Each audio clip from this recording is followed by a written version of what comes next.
네, 안녕하세요. 비트 아메리카입니다. 자, 오늘은 현재 교육생 분들이 조금 더 집중해서 보시면 좋을 것 같아요. 그저께도 이 방법으로 큰 수익을 받고 제가 아주 즐겨하는 매매 중에 하나입니다. 문득 가성비 매매라고 이름을 붙이면 어떨까 생각이 좀 들었는데, 말 그대로 진입시간 대비 빠르게 비교적 큰 수익까지 한 번에 두 마리 토끼를 잡을 수 있는 매매입니다. 자, 이거를 글로 설명하니까 좀 어렵게 느끼시더라고요. 그래서 오늘은 싹 정리해서 이 영상 하나로 매듭 짓도록 하겠습니다. 교육생분들은 필히 집중하시고, 새롭게 영상 보시는 분들은 아, 저렇게도 차트를 볼 수 있구나 정도로 생각해 주시면 되겠습니다. 왜냐면 아무래도 기본적으로 차트 분석하는 방법을 제 방식과 동일하게 해야 되기 때문에 처음 봤을 때는 와닿지 않을 수도 있거든요. 참고로 제 차트 분석은 전용 교육 채널을 통해서 알려드리고 있습니다. 자, 가성비 매매의 장점은 보다 직관적인 타점을 잡을 수 있다는 겁니다. 반면에 단점도 명확한데요. 왜 이런 현상이 생기는지 이해를 안 하고 매매를 하면은 휩써만 쫓아다니면서 무지성 매매가 될 수 있다는 겁니다. 처음 보시는 분들은 억으로 갔겠지만 기존 분들은 이 매매법에 대해서 꽤 여러 번 보셨어요. 자, 바로 시작해 보겠습니다. 차트를 쭉 보다 보면 휩소 성격의 캔들이 간혹 보입니다. 보통 이런 캔들은 돌파 직전의 물량 테스트 혹은 청산빔 같은 건데, 형태가 피레침 형태를 띠고 있습니다. 실제 매매한 구간을 통해서 볼게요. 네, 3월 27일 22시 캔들인데요. 22시 캔들을 보면은 시가를 기준으로 위로 2.32% 정도 상승했었습니다. 그럼 일단 여기서 크게 두 가지를 예측해 볼 수 있습니다. 첫째, 몸통 꽉 찬 형태로 마감을 해준다면 다음 봉에서 추가 상승을 하겠구나. 둘째, 만약 이 캔들이 음봉으로 전환되면 강한 하락세가 따라오겠구나. 그래서 빅롱 같은 강한 변동성이 찾아왔을 때 그런 것들을 놓쳤다고 아쉬워할 필요가 없다는 겁니다. 지난번에 1파 말고 2파를 먹자는 영상도 찍었었는데, 1파는 보통 미리 진입해둔 사람이 운 좋게 크게 수익을 보는 경우라고 보는 게 좋습니다. 1파는 큰 수익을 주는 만큼 구간을 찾기 어렵지만, 2파는 1파보다는 조금 수익은 적을지라도 한층 더 확실한 구간이 있거든요. 자, 같은 맥락에서 보시면 됩니다. 지금 케이스는 22시 캔들이 후자처럼 강한 상승을 했다가 음봉으로 전환된 케이스입니다. 자, 이런 캔들을 어떻게 해석해야 될까? 단순히 설거지 캔들이니까 하락이 따라온다 라고 외운 분들도 있겠지만, 왜 이런 캔들이 나왔는지 이해를 한다면 반대로 음봉에서 양봉으로 전환되는 경우에도 응용할 수 있겠죠.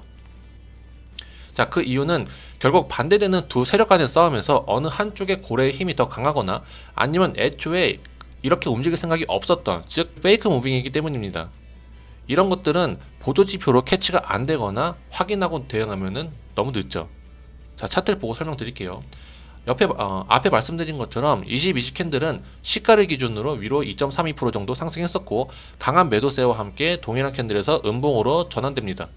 그럼 그러한 매도세의 관성과 그의 두려움을 느낀 투심, 그리고 그 와중에 숏을 먹으려는 탐욕이 합쳐져서 오히려 상승분보다 강한 하락을 하는 경우가 대부분입니다. 시가를 깨고 하락한다는 거죠. 대략 상승폭의 절반 정도 수준까지 빠지는 경향이 있습니다.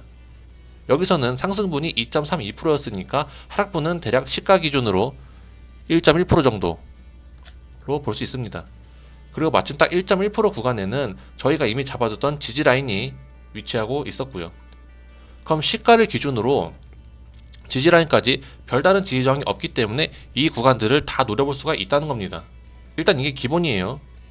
그럼 이거를 조금 더 실전에 맞게끔 리스크 관리 측면에서 업그레이드 시켜 보겠습니다. 1시간봉 관점에서는 거래량으로 봤을 때 딱히 이 사이에 지지저항 라인이 보이지 않는데요.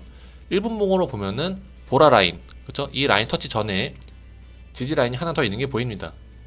어찌됐건 현 시장은 우상향 추세가 맞기 때문에 추세랑 반대인 포지션을 잡는 만큼 보수적으로 매도 라인을 잡는 것이 리스크 관리 측면에서도 굉장히 중요합니다. 그럼 우리는 마이너스 1.1% 정도 되는 이 구간을 다 먹는 게 아니라 0.7% 정도 되는 약 28% 정도의 수익 구간에서 컷을 하는 게 오히려 안정적이라는 거죠. 자, 다음 봉에서도 똑같은 모습이 나옵니다. 이번엔 반대로 음봉에서 양봉으로 전환된 케이스죠.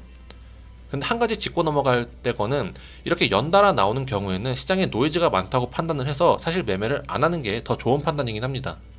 그래서 저도 이 양봉에서는 따로 매매를 하지 않았습니다. 그러다 보니까 수익자는 없지만 방법은 동일하기 때문에 복습 차원에서 한 번 더 보겠습니다. 시가를 기준으로 아래로 한 2% 정도 하락을 했었죠. 그리고 양봉으로 전환됩니다. 그럼 기본적으로 기대 수익률이 얼마라고 했죠? 절반 수준인 1% 정도로 보시면 됩니다. 안전하게 하려면 한 0.7 내지 8 정도 잡아서 한 30% 정도 구간을 볼 수 있겠죠. 근데 이렇게 단순하게 보지 말자고 했습니다. 언제나 가장 중요한 건 리스크 관리거든요. 30% 정도의 수익권을 가기까지 허들이 없는지를 봐야 됩니다. 근데 바로 위쪽에 지지저항이 겹쳐있는 중적 구간이 있죠. 그럼 보수적으로 안정권인 첫 번째 저항선에서 매도를 하는 게 좋습니다. 시가 기준으로 대략 20% 이상의 수익 구간이 나오고, 이것도 보시면은 23시 30분에서 23시 39분 한 10분 정도 내외로 해서 빠르게 익절 컷을 준 것을 확인할 수 있습니다. 자, 왜 이런 현상이 나온다고 했죠? 서로 반대되는 세력 간의 다툼에서 승자가 있고 거기에 투심이 붙어지면서 단기 변동성이 생기기 때문이라고 말씀드렸습니다. 차트를 볼 때는 일반 책들에 있는 패턴들을 단순하게 적용할 게 아니라 왜 이런 패턴이 정형화 됐을까? 정형화 된 패턴이라면 개미들도 다 그렇게 대응하지 않을까? 그럼 고래는 그걸 가만히 보고 있을까? 시장에서 투자자들에게 가지는 의미는 무엇인가? 이런 식으로 한 발 물러나서 전체적인 그림을 볼 줄 알아야 차트 분석을 통한 수익권에 조금 더 가까워지는 겁니다.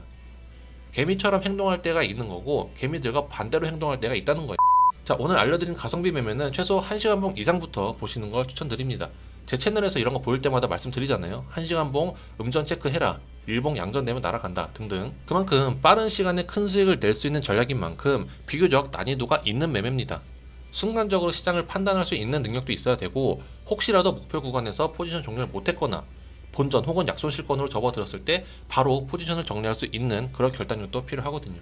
실제로 23시 양봉 이것도 바로 정리 못했으면 다음 봉에서 바로 큰 손실로 이어졌을 겁니다. 그래서 항상 차트는 대응이 가장 중요하다고 하는 거고요. 자, 이 외에도 그때그때 시장에 필요한 차트 분석, 진입자리, 포인트들을 공유해드리고 개별적으로 질문하시면 그런 것들도 세세하게 답변 드리니까 교육 채널 입장하고 싶으신 분들은 아래 더보기 누르셔서 신청 문의 보내주시기 바랍니다. 자, 오늘 영상은 여기까지 하겠습니다. 네, 감사합니다.